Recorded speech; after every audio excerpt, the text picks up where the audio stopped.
హల్లెలూయా. ప్రభునందు ప్రియదేవుని పిల్లారా, నేటి వాక్య ధ్యానం కొరకు మిమ్మల్ని ప్రేమతో ఆహ్వానిస్తూ ఉన్నాను. నేటి వాక్య ధ్యానముగా 86వ కీర్తన 13వ వచనము నుండి దేవుని లేఖనాన్ని చదువుకుంటూ ధ్యానం చేసుకుందాం. ప్రభువా, నా దేవా, నా ఎడల నీవు చూపిన కృప అధికమైనది. పాతాళపు అగాధము నుండి నా ప్రాణమును తప్పించి ఉన్నావు. దేవా, గర్విష్ఠులు నా మీదికి లేచి ఉన్నారు. బలత్కారులు గుంపు కూడి నా ప్రాణము తీయజుచ్చుచున్నారు. వారు నిన్ను లక్ష్య పెట్టని వారై ఉన్నారు. ప్రభువా, నీవు దయాదాక్షిణ్యములు గల దేవుడవు, దీర్ఘశాంతుడవు, కృపా సత్యములతో నిండినవాడవు. నా తట్టు తిరిగి నన్ను కరుణింపుము. నీ సేవకునికి నీ బలము అనుగ్రహింపుము. నీ సేవకురాలి కుమారుని రక్షింపుము. యెహోవా, నీవు నాకు సహాయకుడివై నన్ను ఆదరించుచున్నావు. నా పగవారు చూచి చిగ్గుపడినట్లు శుభకరమైన ఆనవాలు నాకు కనపరచుము. ఆమేన్. ప్రభునందు ప్రియదేవుని పిల్లరా, చదువుకొనబడిన లేఖ నిమిత్తమై ప్రార్థన చేద్దాం. సకల ఆశీర్వాదములకు కారణభూతుడైన తండ్రి, మా మంచి దేవ, మీ ఘనమైన ఉన్నతమైన నామానికి స్తోత్రాలు నాయన. ఏ మంచి లేని మా జీవితంలో మరొక నూతన దినాన్ని అనుగ్రహించినందుకే మీకు వేలాది కోట్లాది స్తోత్రాలు నాయన. ప్రతి ఉదయమున అయా మీ లేఖన భాగాలను మేము ధ్యానం చేస్తూ ఉండగా, ఈరోజు మేము చదువుకున్న ఈ లేఖన భాగంలో నుండి కొన్ని ఆత్మీయమైన మాకు ఉపయోగపడే, మమ్మలను బలపరిచే, స్థిరపరిచే అయా నీతి వాక్యములను మీరే మాకు బోధించి నేర్పించమని, ఈ వాక్య భాగంలో నుండి కొన్ని ఆత్మీయ పాఠాలు అయా మీరే మాకు బోధించి నేర్పించమని యేసయ్య నామమున అడుగుచున్నాము తండ్రి. ఆమేన్. ప్రభునందు ప్రియదేవుని పిల్లరా, ఈ 86వ కీర్తన ప్రార్థనా కీర్తన అని భక్తుడైన దావీదు రాశాడని కొన్ని రోజులుగా మనం ధ్యానం చేస్తూ వస్తూ ఉన్నాం. నిన్నటి వరకు భక్తులైన వారు, దేవునిని ఎరిగినటువంటి వారు, రక్షణ పొందుకున్న వారు దేవునికి ఎలా ప్రార్థన చేయాలో, తన్ను తాను తగ్గించుకుని తాను చేసిన ప్రార్థనను ఎలా మాదిరిగా మనకు ఉంచాడో అనేక విషయాలు మనం ధ్యానం చేస్తూ వచ్చాం. ఇదేం పిల్లరా, అలాగున ప్రార్థన చేస్తూ దేవుని యొక్క గుణగణాలను ఎత్తి చూపుతూ, దేవుడు ఎంత బలసంపన్నుడో, ఈ లోకంలో ఉన్న దేవతల కంటే ఆయన ఎంత గొప్పవాడో, పరిశుద్ధుడో, ఇలా అనేక విషయాలను గురించి, దేవుని గుణలక్షణాలను గురించి ఎత్తి చూపుతూ ఆయన ప్రార్థన చేశాడు. ఇదేం పిల్లరా, ఎలా దేవునికి ప్రార్థన చేయాలో, దేవుని సన్నిధిలో మనము తగ్గించుకుని, దేవుని సన్నిధిలో మనము దేవునికి అప్పగించుకున్నప్పుడు ఆయన మన ప్రార్థన అంగీకరిస్తాడు, ఆలకిస్తాడు అని అనేక విషయాలు మనం ధ్యానం చేస్తూ వచ్చాము. ప్రపంచంలో ఉన్నటువంటి ఏ నామమున రక్షణ కలుగుదు అని, యేసు నామముననే రక్షణ కలదు అని, సత్య మార్గమున నన్ను నడిపించమని దేవుని సన్నిధిలో అనేక అంశాలను గురించి మనం ధ్యానం చేశాం. సత్య మార్గమున నడిపించాలంటే దేవుని సన్నిధిలో మనము కనపడాలి. దేవునిని మనం ఎలా ఆరాధించాలో భక్తుడైన దావీదు ఒక్కొక్క వచనములో ఒక్కొక్క రకముగా ఆయన మనకు తెలియజేస్తూ వచ్చాడు. ఇక 13వ వచనము నుండి భక్తుడు పాడుతున్నాడు కదా, దేవునికి మొరపెడతా ఉన్నాడు. ప్రభువా, నా దేవా, నా ఎడల నీవు చూపిన కృప అధికమైనది. పాతాళపు అగాధము నుండి నా ప్రాణమును తప్పించి ఉన్నావు అంటూ 13వ వచనము నుండి దేవుని యొక్క ఉన్నతమైనటువంటి గుణగణాలను, దేవుడు తన జీవితంలో ఏమేమి చేశాడో ఈ 13వ వచనము నుండి ఏకరువు పెడుతూ ప్రార్థన చేస్తా ఉన్నాడు. ప్రభువు తన జీవితంలో చేసినటువంటి అనేకమైన అద్భుతాలు, ఆశ్చర్యమైన కార్యాలు, దుష్టులైన వారు, దుర్మార్గులైన వారు తన మీదకి వచ్చినప్పుడు, గర్విష్ఠులు తనను చూసి గర్వించినప్పుడు, శత్రువులు చుట్టుముట్టినప్పుడు నా దేవుడు నన్ను ఎలా రక్షించాడో, పాతాళపు అగాధము నుండి తన ప్రాణాన్ని ఎలా రక్షించాడో ప్రభువును జ్ఞాపకం చేసుకుంటా ఉన్నాడు.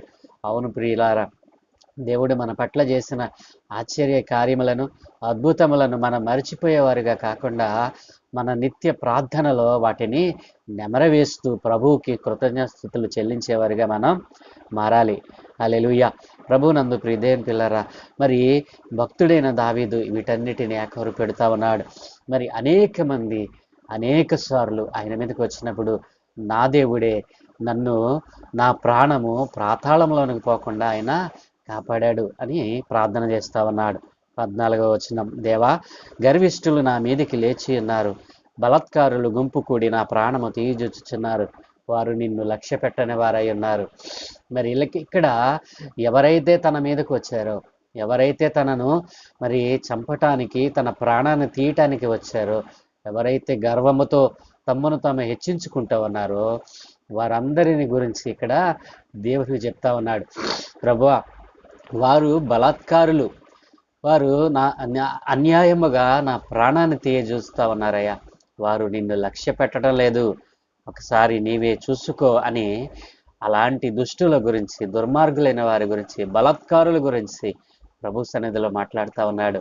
ఎవరైతే తన మీదకి వస్తూ ఉన్నారో వారిని ప్రభువుకు అప్పగిస్తూ ఉన్నాడు. అవును ప్రియులారా, ఒకవేళ మన మీదకు మన పొరుగువాడు, మన శత్రువు మన మీదకు దండెత్తాలని, మనం పాడు చేయాలని, మనల్ని నాశనం చేయాలని ఆలోచన కలిగి ఉన్నాడు అనుకో, అతని మీద ప్రతి శత్రుత్వం చూపకూడదు.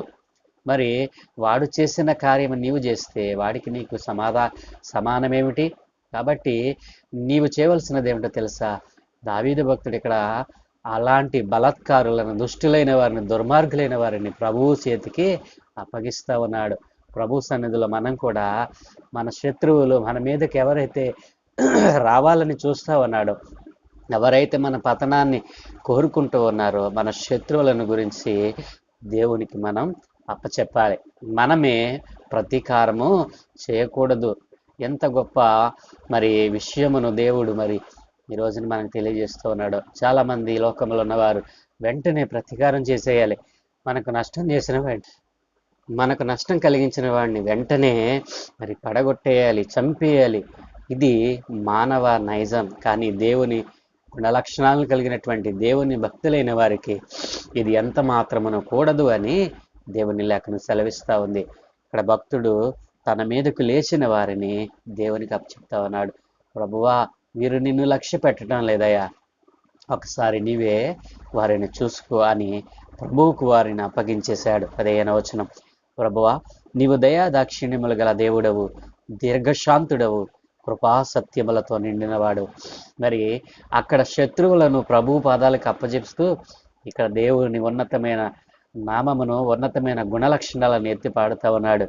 నీవు దయాదాక్షిణ్యము గల దేవుడవు, నీవు గొప్పవాడువు నాయనా, నీవు మంచివారిని చెడ్డవారిని ఒకే రీతిగా చూస్తున్నవాడువు, నీవు దయాదాక్షిణ్యములు కలిగిన గొప్ప దేవుడవునయ్యా, నీకంటే ఈ లోకములు మరి ఎవరూ లేరు అంటూ ఉన్నాడు.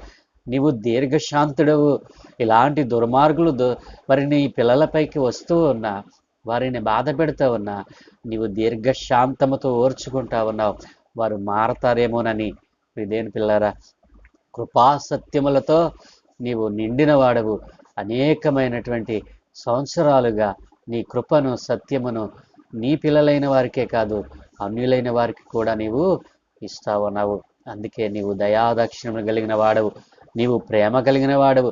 ఈ లక్షణాలను నేను కూడా కలిగి ఉంటానయ్యా, నేను కూడా ఇతరుల పట్ల కృపా సమాధానములతో నేను మెలుగుతానయ్యా అని భక్తుడు ఇక్కడ దేవుని గుణ లక్షణాలు జ్ఞాపకం చేసుకుంటా అన్నాడు కదా 16వ వచనంలో, నా తట్టు తిరిగి నన్ను కరుణింపుము, నా తట్టు తిరిగి నన్ను కరుణింపుము, నీ సేవకునికి నీ బలము అనుగ్రహించు. ఇలాగున నేను పాడవకుండా, ఇలాగున శత్రువుల చేత నేను మరి నాశనం కాకుండా నీవే నా తట్టు తిరిగి నన్ను కరుణించు, నాకు నీ బలాన్ని అనుగ్రహించు, మరి నీ సేవకురాలి కుమారుని రక్షించు అని భక్తుడు ఇక్కడ ప్రార్థన చేస్తూ అంటున్నాడు కదా 17వ వచనంలో, యెహోవా, నీవు నాకు సహాయకుడివై నన్ను ఆదరించుచున్నావు, నా పగవారు చూచి చిగ్గుపడినట్లు శుభకరమైన ఆనవాలు నాకు కలుగు చేయి. ఒక ఆనవాలు నాకు కావాలయ్యా, నేను నీ పిల్లవాడును, నేను నీకు సంబంధించిన వాడిని, నీవు రక్షించుకున్న నీ కుమారుణ్ణి అని ఒక ఆనవాలు నాకు మరి నా మీదకి ఎవరైతే వస్తా ఉన్నారో, నేను నీ కుమారుణ్ణని, నీ సేవకుడినని, నిన్ను ఆరాధించేవాడినని ఒక శుభకరమైన ఆనవాలు నాకు దయచేయి అని అంటా ఉన్నాడు. ప్రిదేని పిల్ల, ఇలాంటి ఆనవాలు నీకు కావాలా?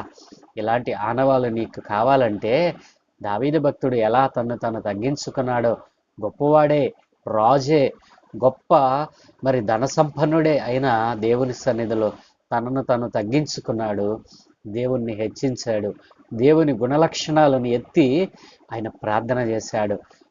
మరి క్రీస్తు కేంద్రముగా లేని ప్రార్థన అది వ్యర్థమే.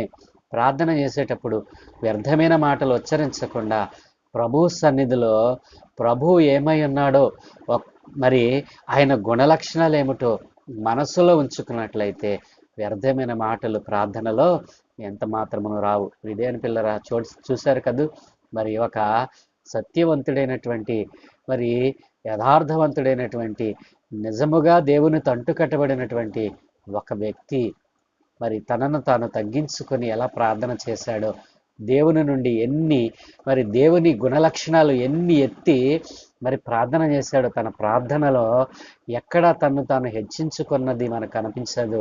ఎక్కువగా దేవుని గుణలక్షణాలను ఎత్తి చూపాడు. మరి శత్రువులు తన మీదకి వచ్చినప్పుడు శత్రువులను సైతం దేవునికే అప్పచెప్పాడు.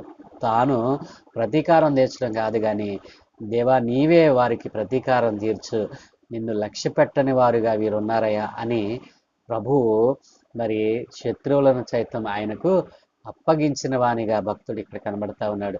నా ప్రియ సహోదరి సహోదరుడా, ఈ రోజున నీవు ఎలా ఉన్నావు?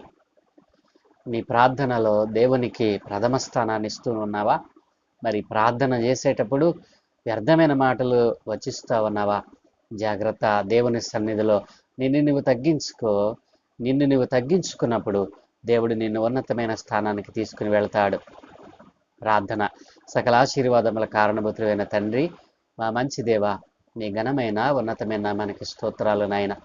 ఏ మంచి లేని మా జీవితంలో మరొక నూతన దినాన్ని అనుగ్రహించారు తండ్రి. ఈరోజు నాయన ఈ 86వ కీర్తనను అయా మేము ధ్యానం చేసి ముగించటానికి కృప చూపావు. అవును దేవా, చివరిలో నాయన ఇదిగో తండ్రి, నీ భక్తుడు చేసినటువంటి నాయన తన జీవితంలో నీవు కలుగ చేసిన అనేక అద్భుతములను ఆశ్చర్యములను జ్ఞాపకం చేసుకుంటూ అయా ఇదిగో తండ్రి, ఎవరైతే తన మీదకి లేచారో వారిని నీ పాదాల చెంత అప్పచెప్పాడు నాయన. ప్రతీకారం చేయకుండా అయా నీ సన్నిధిలో వారిని విడిచిపెట్టాడు. నీవే చూసుకోమని నీకే అప్పగించగలిగాడు నాయన. ఈ రోజున మేము కూడా నాయన మా శత్రువులను, మా మీదకి లేచిన వారిని అయా నీ మహిమాతిశయముతో నీవే వారికి ప్రతీకారం చేయమని నీ సన్నిధికి అప్పచెప్పేవారిగా మేము మారినట్లు సహాయం దయచేయండి. అవును తండ్రి, నీవు దయాదక్షిణము గలవాడు నాయన. మేము ఎన్ని దోషములు చేసినా, ఎన్ని పాపములు చేసినా అయా మమ్మలను కరుణించి నీ దయాపూర్వకమైనటువంటి నీ కృపా సత్యములతో మమ్మలను ఆదరిస్తూ ఉన్నావు నాయన.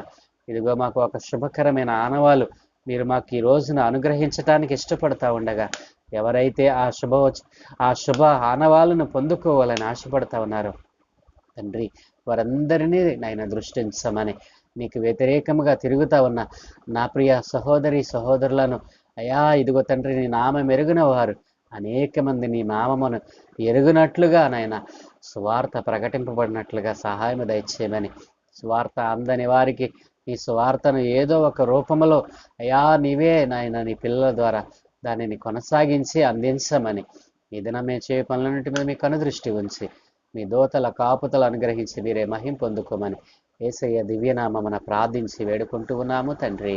ఆమేన్, ఆమేన్, ఆమేన్.